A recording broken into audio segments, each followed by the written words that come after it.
খালি পকেটে, খালি মানিব্যাগে ঘর থেকে বের হবেন, ভরা পকেটে আপনি ঘরে ফিরবেন ইনশাআল্লাহ। আপনার মানিব্যাগের ভিতরে এই দোয়াটা পরে ফু দিবেন, যেখানে টাকা রাখেন এই দোয়াটা পরে ফু দিবেন, ইনশাআল্লাহ আল্লাহর দেয়া ধন ও সম্পত্তিতে সেই জায়গাটা পরিপূর্ণ হয়ে যাবে যদি আপনি এই দোয়াটা করতে পারেন।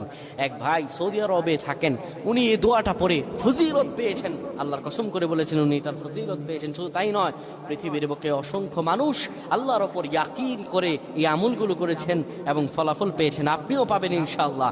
আপনার মানিব্যাগে, আপনার যেখানে টাকা রাখেন সেই জায়গায় এই দোয়াটা পরে আপনি ঘর থেকে বের হয়ে যাবেন কাজের উদ্দেশ্যে, আল্লাহ তাআলা কাজ মিলিয়ে দিবেন। ব্যবসার উদ্দেশ্যে বের হয়ে যাবেন, আল্লাহ ব্যবসাতে সফলতা দান করবেন।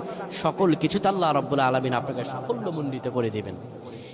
এই দোয়াটা আপনারা পড়বেন, মানিব্যাগটা হাতে নিবেন, কিংবা যেই জায়গায় টাকা রাখেন ওই জায়গাটার মধ্যে আপনি এই দোয়াটা পরে ফু দিবেন।